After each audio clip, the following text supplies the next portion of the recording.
ಸ್ವಲ್ಪ ವಾಕ್ ಮಾಡ್ತಾ ಇದ್ರು ಅಷ್ಟೇ. ಹೌದೌದೌದು.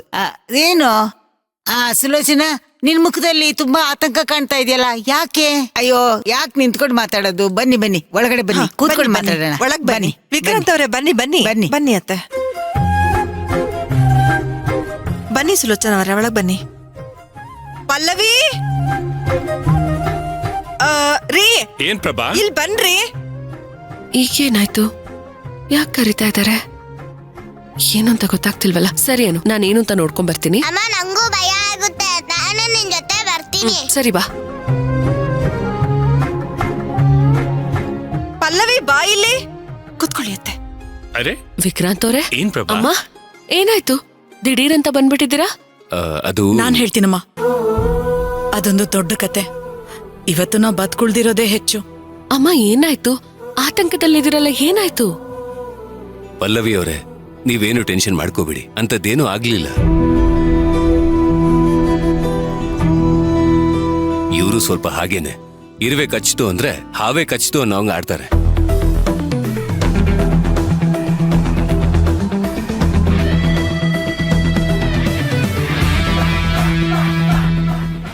ಅಮ್ಮ, ಅಲ್ಲ ಕಣೋ ವಿಕ್ರಾಂತ್, ನಿನಗೆ ಟ್ರೈನಿಂಗ್ ಅಲ್ಲಿ ಆತ್ಮರಕ್ಷಣೆ ಅದು ಇದು ಅಂತ ಹೇಳ್ಕೊಟ್ಟಿರ್ತಾರೆ. ಯಾವ್ದಾದ್ರೂ ಆಪತ್ ಬಂದ್ರೆ ನೀನ್ ಈಸಿಯಾಗಿ ಬಚಾವಾಗ್ಬಿಡ್ತೀಯ. ಆದ್ರೆ ನಾನು ತೇಜು ಹೇಗೋ ಬಚಾವಾಗೋದು?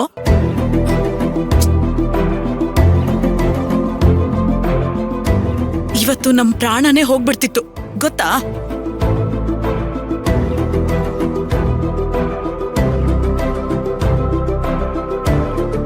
ಅಲ್ಲ, ಅಂತದ್ ಏನಾಯ್ತಮ್ಮ?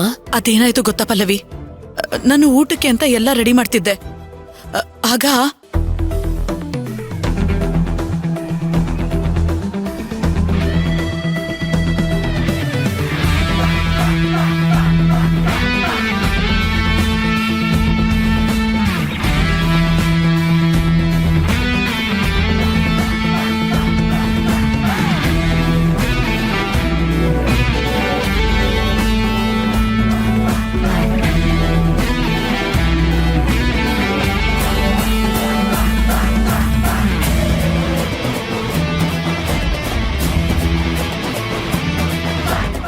ಅದಕ್ಕೆ ಪಲ್ಲವಿ, ನಾನು ಇವನ್ನ ಇಲ್ಲಿ ಕರ್ಕೊಂಬಂದ್ಬಿಟ್ಟೆ.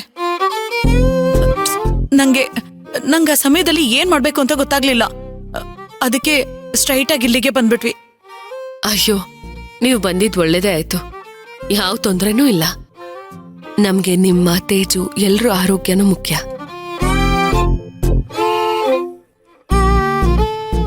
ನೀವಿಲ್ಲೇ ಇರಿ ಅಮ್ಮ.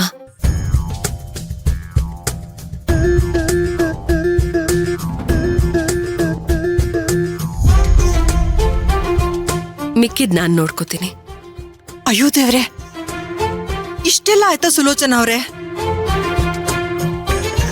ಅಯ್ಯೋ ಪಾಪ, ಮಗು ಊಟ ಮಾಡಿಲ್ಲ. ತೇಜು ಬಾ ಪುಟ್ಟ, ಊಟ ಮಾಡುವಂತೆ.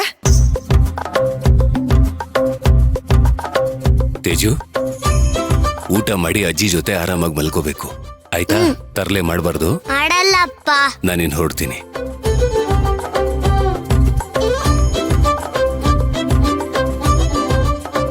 ವಿಕ್ರಾಂತ್, ನೀವೆಲ್ ಕೊಟ್ರಿ? ಮನೆಗೆ ಹೋಗ್ತೀನಿ. ಅಯ್ಯೋ ವಿಕ್ರಾಂತ್, ಬೇಡಪ್ಪ. ಈ ರಾಯದುರ್ಗದ ಬಗ್ಗೆ ನನಗಿನ್ನ ಹೆಚ್ಚಾಗಿ ನಿಮ್ಗೆ ಗೊತ್ತಿದೆ.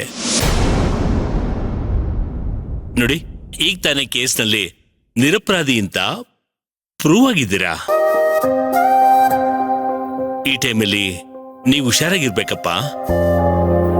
ಸರ್, ನೀವೆಲ್ಲ ಯಾಕೆ ಇಷ್ಟೊಂದು ಯೋಚನೆ ಮಾಡ್ತಾ ಇದ್ದೀರಾ ಅಂತ ಅರ್ಥನೇ ಆಗ್ತಿಲ್ಲ. ಆಕ್ಚುಲಿ ಅಂತದೇನು ಆಗೇ ಇಲ್ಲ. ನೋಡಿ, ನಿಮ್ಮಿಂದ ಸೋತಿರೋರು ಸುಮ್ಮನೆ ಕೂತ್ಕೊಂಡಿರಲ್ಲ. ನಿಮ್ಮಿಂದ ತಪ್ಪು ಮಾಡಿಸೋದಕ್ಕೆ, ನಿಮ್ಮನ್ನ ತಪ್ಪಿದಸ್ಥರನ್ನಾಗಿ ಮಾಡೋದಕ್ಕೆ ಕಾಯ್ತಾ ಇರ್ತಾರೆ.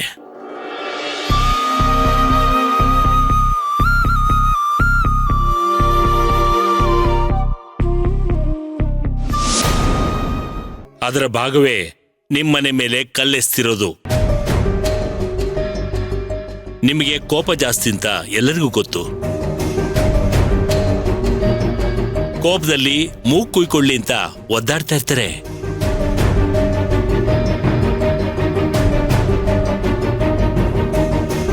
ಮಾವ ಹೇಳ್ತಿರೋದು ಸರಿ ಅನ್ನಿಸ್ತಿದೆ ವಿಕ್ರಾಂತ್ ಅವ್ರೆ. ಇವತ್ ಹೋಗೋದ್ ಬೇಡ, ಇಲ್ಲೇ ಇರಿ. ನಾನು ಇನ್ಸ್ಪೆಕ್ಟರ್ ಚೇತನ್ ಅವ್ರಿಗೆ ನಾಳೆ ಬೆಳಿಗ್ಗೆ ಕಾಲ್ ಮಾಡ್ತೀನಿ. ಇವತ್ ರಾತ್ರಿ ನೀವಿಲ್ಲೇ ಇರಿ. ಅಮ್ಮ ನನ್ನಿದ್ದೆ ಎಲ್ಲ ಹಾಳಾಗೋಯ್ತು. ವಿಕ್ರಾಂತ್, ಇವತ್ ನೀವಿಲ್ಲೇ ಇರಿಪ್ಪ, ಎಲ್ಲೂ ಹೋಗ್ಬೇಡಿ. ದಯವಿಟ್ಟು ನನ್ನ ಮಾತು ಕೇಳಿ.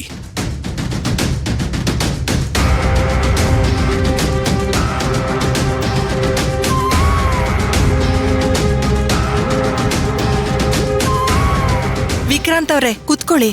ಬನ್ನಿ ಸುಲೋಚನಾ ಅವ್ರೆ ಕೂತ್ಕೊಳ್ಳಿ. ಬನ್ನಿ. ಕೂತ್ಕೊಪ್ಪ ವಿಕ್ರಾಂತ್.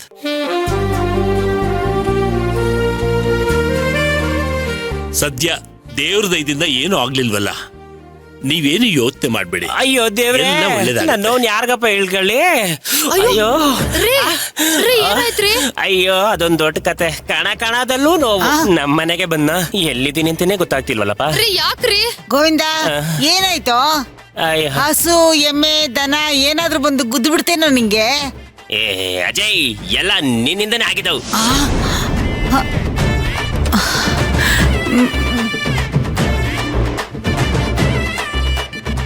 ನೀನ್ ಹೇಳಿದ್ದನ್ ಮಾಡಿದ್ದಕ್ಕೆ ಈ ಗತಿ. ಸುಮ್ಮನ್ ನನ್ ಪಾಡಿಗೆ ನಾನಿದ್ದೆ. ಹೋಗ್ ಕಲ್ಲೊಡಿ ಅಂತ ಹೇಳ್ದೆ ಹೊಡೆದ್ಬಿಟ್ಟೆ. ಹಿಂಗಾಯ್ತು.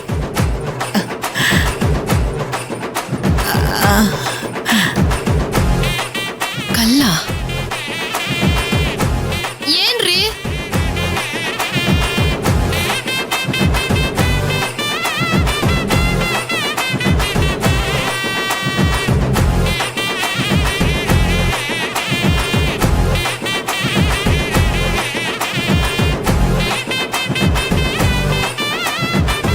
ಏನಂದ್ರಿ? ಕಲ್ ಹೊಡೆದ್ರ?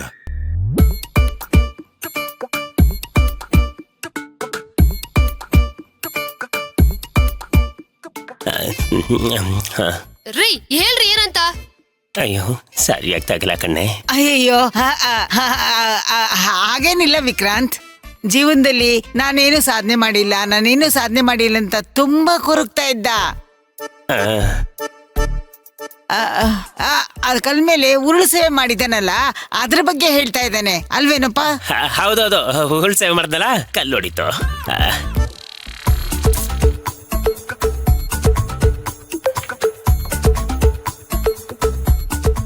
ಅಲ್ಲ ಗೋವಿಂದಣ್ಣ, ನೀವ್ ಕಲ್ಲು ಅಂತ ಏನೋ ಹೇಳಿದ್ರಿ.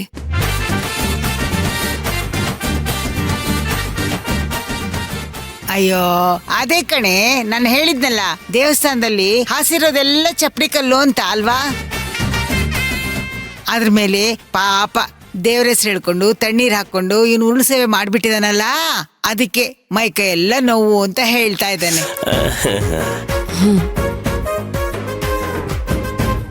ಗೋವಿಂದ, ದರ್ಶನ ಎಲ್ಲ ಚೆನ್ನಾಗಾಯ್ತಪ್ಪ? ಬಾರಿ ಆಯ್ತು. ಇನ್ನು 5 ನಿಮಿಷ ಅಲ್ಲಿದ್ದಿದ್ರೆ ದೇವಲೋಕನೆ ಕಾಣಿಸಿರೋದು.